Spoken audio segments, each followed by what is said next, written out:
Ladies and gentlemen, boys and girls, today's video, we're going to just talk once again about the absolute craziness of the Pokemon market. And not like we've covered in previous videos, we're going to talk about the market euphoria.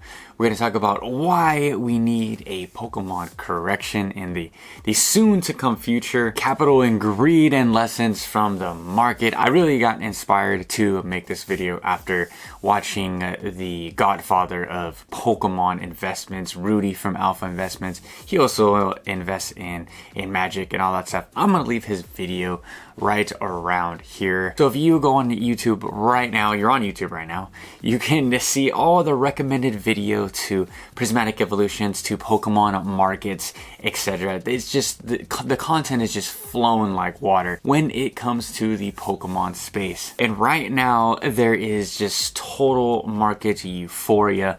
Anything you buy can go up. This morning I was just watching, shout out to you if you followed me back, another PokeTuber. He just made a great video talking about Shredded Fable, about how he sees that being a pretty good investment for the long term, and that it's not that bad of a set.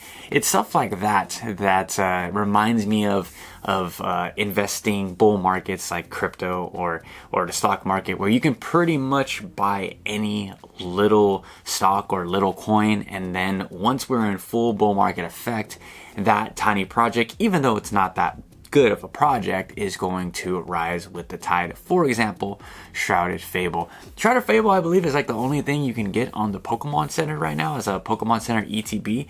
That is definitely a play, and come next paycheck, I definitely will be picking up one of those for my sealed investment. I agree, it's not that bad of a set. So there is so much overconfidence in the market right now. Like I said, you can pretty much buy any Pokemon product right now, and it's going to do well in the next 36 months. Will we see a correction? We're going to have to wait and find out. Another brilliant Pokemon mind, Brian from PokeNE, he's been posting some real great takes to the market and what he foresees is going to happen. I'm going to be breaking down that video again, or a style of that video later on this week. But there is so much overconfidence right now in the market that these sets are going to just be up forever.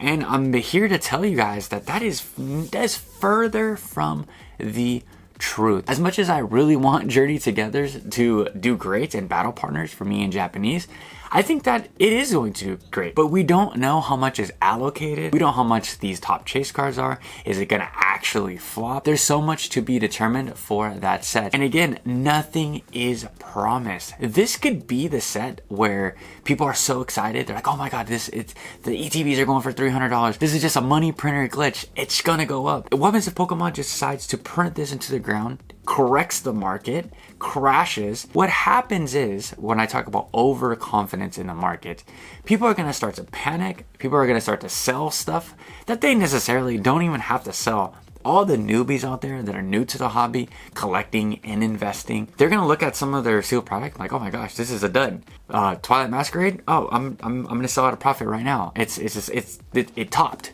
It's just peak top. Oh, Shrouded Fable? Yeah, it's not doing anything. Let me sell that off to get some. I'm gonna go all in on the Team Rocket set. We're gonna score. That's the set that's gonna just infinite money glitches. We're just gonna print all of our dollars, sell at a loss from the product that we've been accumulating all year, and throw it into stuff that we don't have absolutely no clue about. You guys have to remember that you're going to make more money for your investments and be safer in your collections when you just invest at a smaller rate. Invest into the small guys. Invest into the Shrouded Fable. I told you guys about the Twilight Masquerade. Look at where we're at right now. I told you guys about Paldea Evolved. Look at where we're at right now. Again, I'm going to say this over and over again. I think Paldea Evolved is the best set in the Scarlet and Violet era, hands down. With all this overconfidence, it's going to lead to bad market decisions, bad short-term decisions. We really did need that quick little flush out of the market when Silver Tempest was out. Silver Tempest was a great set. I think it was received pretty well. Wasn't like a 7 out of 10 within the Pokemon community. And of course, Crown Zenith was a complete hit. It was a home run for Pokemon. And then we got into SV9, Scarlet and Violet. And for the first, what, 2-3 sets, people were kind of off of it. Besides the base set with the whole Miriam craze, the waifu craze was still kind of lingering on in that period. Besides that, people were not that bullish on the earlier sets. I personally loved Obsidian Flames. I thought Obsidian Flames was great. Have plenty of Obsidian Flames back there that I think is going to do great long term. I love opening it. Still very affordable to open. But it was very bearish. People were like, I'm just gonna stay in Sword and Shield. Sword and Shield is where it's at. They were even looking back to Sun and Moon. The sole talk of the town was the Latios and Latias cards, the GX cards, blah blah blah blah. And then things started to quick little shift right as the Twilight Masquerade started to come in. I told my audience I had tons of fun in Crimson Haze and Mask of Change, and I said, there's a video around there and on my channel, but I said, hey, this is where it's going to shift. This is where people are going to start to get interest right back into the hobby. For me, the giant change was Paradox Rift and Mask of Change. I enjoyed opening Paradox Rift. I opened a ton of it, and then when it comes to Twilight Masquerade, I opened a ton of Crimson Haze and Mask of Change. I said, hey, it has a lot of really good chase cards, and I think this is an easy dub. We all could not foresee how much value that Greninja was going to have. I thought it was an amazing card. I thought it was better than the previewed collection box from Shrouded Fable. But to see what it is in today, I think last time I checked was like 334, which is insane for that card. Beautiful card. I just don't think it's a $300 card. Maybe a $200, $250 pushing, but pushing $354? I don't know about that. And as the market started to see value in the Scarlet and Violet era, I think that was the major tide where people were just like, here we go. We're going to just pump all of these sets from this moment on to pretty much to the moon. Once we saw Surgeon Sparks be introduced and the FOMO and hype, once the English market gets FOMO and hype, it's over. It is absolutely done. Here comes the investors. Here comes the scalpers. Here comes the bad actors. Not saying that those people are the bad actors, but more of them come into this market. In stocks and crypto, there is a indicator called the Fear and Greed Index. My personal opinion, we are in an extreme greed in the Pokemon collecting hobby. Collecting, yes, investors, yes, scalping, all that stuff. That is the total hobby. Extreme greed right now. Like I said in the beginning of this video, you can pretty much buy any single Pokemon product. That puppy is going to do numbers. So tying this all back into the next set Journey Together, anything is on the table. There is so many more informed Pokemon YouTubers than myself, but this is a conclusion from my understanding watching all of their videos. The potential of a crash going into Journey Together, going into the, Heat Flame Arena, and then we have Team Rocket. There is a total possibility that we see a complete market flush out for these next 3 sets. We can see Pokemon printing these next sets into absolute oblivion. And what is that going to do to the market? The people are going to say, Team Rocket, it's just so readily available. We can pick this up at literally anywhere. We don't want it, blah, blah, blah. That is exactly when you guys need to stock up. If that's Journey Together's Team Rocket, Heat Wave, whatever it is. When nobody wants this stuff, I've been buying all of the early SV eras. I was buying a booster box from every single set, 2 booster boxes, and I was just sitting on them, and then look where they're at now. If you don't think that this next back half is going to do that, if not more, give you a better opportunity to enter these more popular sets with a bigger print run, I don't know what to tell you. You gotta switch your mind to seeing the opportunity when stuff like this occurs. I believe that people think that these next sets are just going to be the infinite money glitch, that they are going to just be printing dollars for the next year, and I think that it's going to be the exact opposite. I think that there's going to be a lot of people that are going to save up for these next couple of sets, throw their entire paychecks at these cases, and then they're just going to sit because Pokemon's going to print so much of it. I can totally see Pokemon doing this. They've done it in the past. They've done it in Sword and Shield. So if you're an experienced market veteran, you guys know what to do. I hope my information has helped you guys see the truth in the Pokemon market. We just gotta wait. We just gotta buy and hold. And it's okay to have patience in the market. I've been preaching patience in my last 3 videos. I'm personally staying completely out of the English market when it comes to opening and chasing singles. I'm just sitting back right now in these next back half sets. I'm talking about Journey Together, Team Rockets, Surging Sparks. I'm just waiting, sitting back, and watching the market eat itself, seeing the craziness and hype of FOMO, and watching people completely throw away their morals. You know, the tackling people at Costco, you know, running over moms at Costco for Pokemon 151 tins, to the blooming water stuff. I mean, just stuff like that. I'm staying far, far away. And even my beloved Japanese, and I'm sure my beloved Korean cards are on the trading block as well. And even those languages, I believe, have a little bit of time left before the market pumps into those. I'm not trying to induce FOMO or hype into those. I really don't want that. I love picking up Japanese booster boxes for 45 bucks, and I love picking up Korean booster boxes for 25 bucks and enjoying those cards. I am here for the Asian market, thick and thin. So if you're here on this channel, have a clear head. Check back every single day. I post daily videos. Just take a step back for the market and ask yourself, hey, do I really need this case? Hey, do I really need the single? Hey, do I really need this booster box for my investment, for my collection, etc.? It is okay to skip. It is okay to wait for the hype and the FOMO craziness to die down. And if you're someone like me, you can go look at other plays in the market. There's so many amazing plays in the market that people aren't even looking at. Like I said, Shrouded, Fable, Pokemon Center ETB, great play. Great set to open, as a good all the Pokemon Center ETBs have the specialty stamp. You can go out, grade the stamp card. You could have the normal card for your binder collection, and then have some fun with the pack. So you can still get your dollar circulating through those sets. Again, Battle Styles is pretty cheap. I think the sleeper pick for Sword and Shield is still Silver Tempest, guys.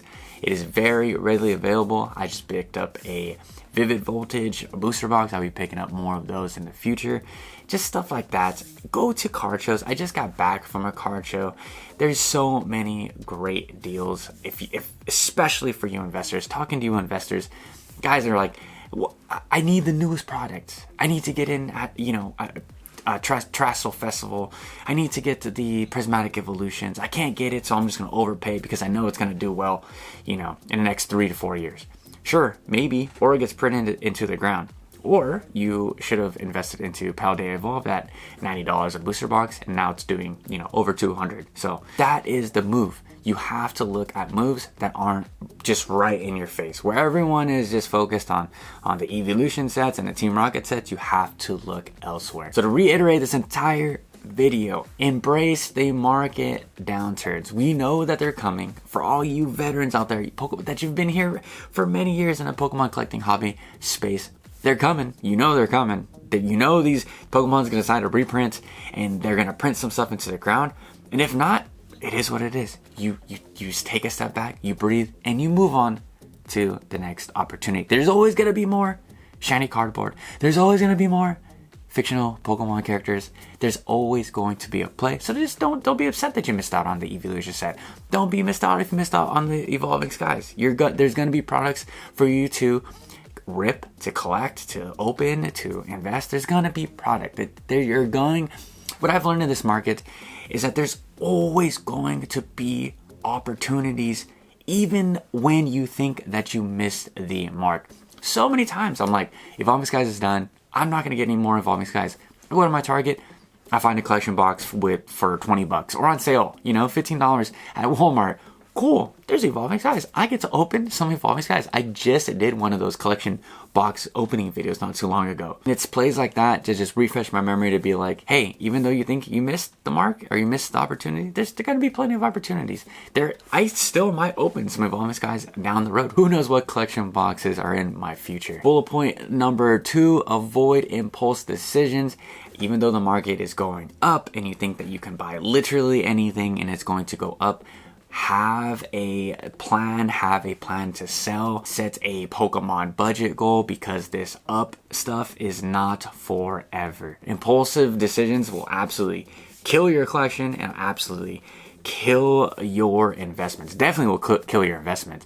But for the collection, you can just overpay on a singles. When Prismatic Evolutions first came out, I was seeing the Jolteon, when Terrestrial Festival first came out, I was seeing the Jolteon on eBay sold for 25 bucks. I did a video on it, and I was like, you know what? It's gonna get reprinted. I know how Pokemon Japan does it. They print sets into the ground. And did I miss out on the opportunity to buy that Jolteon at 25 bucks? Of course I did. Now it's at 45. It is what it is. I'm gonna take the chance of waiting. I didn't have the money right now. I'm gonna take the chance of waiting and seeing what that card can correct to. That's just the game that we play in a bull market. Also understanding that not everything in Pokemon is sustainable, that there is going to be ups and downs. We also gotta remember not everyone is in the same financial space as us or financial situation as us. There can be people that are buying in, again, like a Paldea Evolved, they're buying at 85, 90 bucks, let's say. They got a deal. They got a whole case.